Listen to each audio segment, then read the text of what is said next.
Smells like football, baby.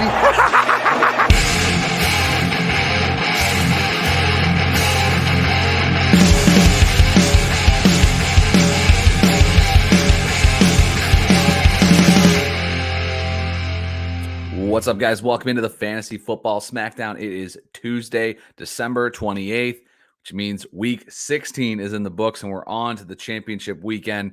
It's a big week here on the Dynasty Warzone Network. As always, full week of content coming at you, including today's show, the Fantasy Football Smackdown. We're covering the waiver wire guys that you need to add for your championship games. Obviously, not a lot of names here to cover, but just 2 teams left, which means you don't have a lot of competition either.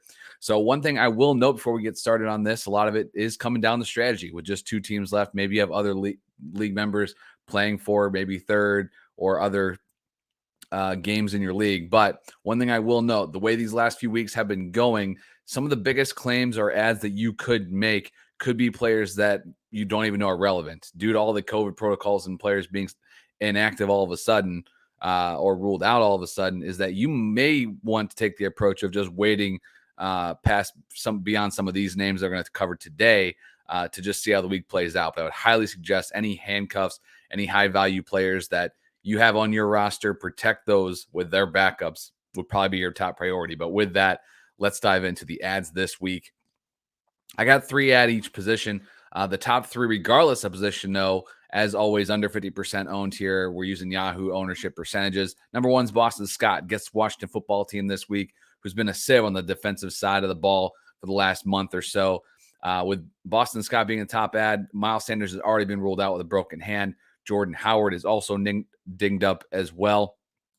So I'm going to take a look at Boston Scott at 15% owned as a player that, regardless if I need him or not, he is a player that I want to have on my bench and not in my opponent's lineup. Number 2 is Dare Ugla. Not going to be able to pronounce that. Sorry, bud, but he's back in our lives. And the Dare Bear is facing off against the Pittsburgh Steelers at 1% owned with the injury to Robinson. There's a new face of this Jacksonville backfield, looks like. And number 3 is Isaiah McKenzie, the fill-in wide receiver for Atlanta. Well, he might be the only show in town left outside of Stephon Diggs. He's 1% owned. He's the top receiver and number 3, regardless of position.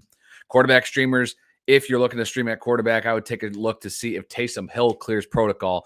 We saw that Ian Book clearly on Monday Night Football is not the answer, and Hill is now 42% owned after being dropped in a lot of leagues. Gets the Panthers next week. If he's active, he's still going to be a top 12 quarterback for me. Number 2 on this list is Trey Lance. As of Monday, the hand injury to Jimmy Garoppolo opens the door for Trey Lance to be the starter for the San Francisco 49ers this week against the Houston Texans. Lance is only 12% owned, and again, I'm taking a look at not just my lineup, but my opponent's lineup as well. If this is a player that my opponent could use against me, if your opponent has a quarterback situation that's a little bit up in the air, I am using my priority to stash Trey Lance away from my opponent. Nothing wrong with blocking the team that you're going up against. That's just as good as helping yourself out. Number 3 at the quarterback position, I know he only had the 1 touchdown tonight, but 2 at 41% owned would be my only other streaming option. There's a lot of other bigger names out there that are under 50% owned, but none that I would want in my lineup for my championship game. So Taysom Hill, Trey Lance, and Tua would be my 3 streaming quarterbacks. Hill and Lance would definitely be far and away head and shoulders my preference due to the rushing ability.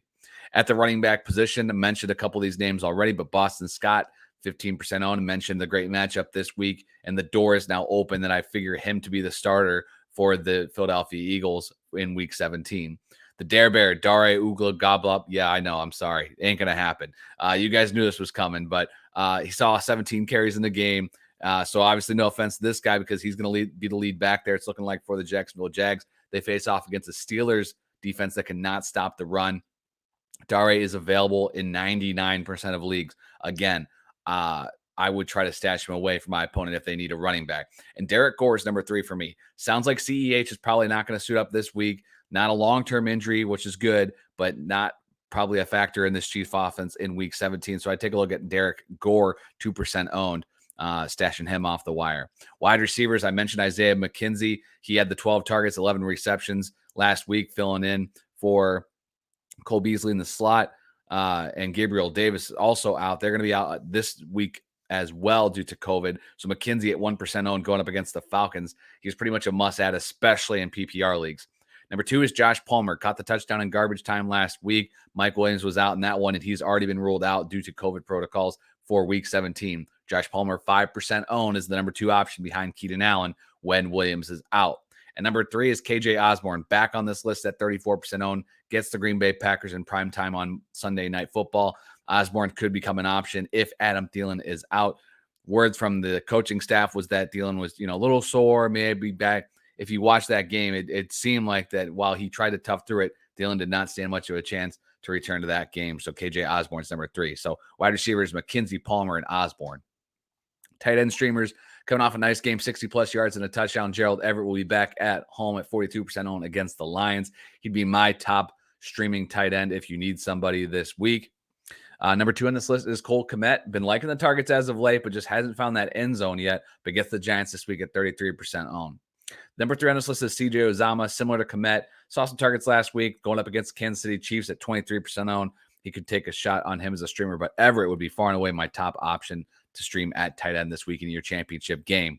And last but not least, the DST, we're going to stick with Seattle. They're going up against the Detroit Lions, but Seattle is right at 50% owned. If they are not available or you need to look a little bit deeper, I'm going with the Chicago Bears facing off against who cares at quarterback.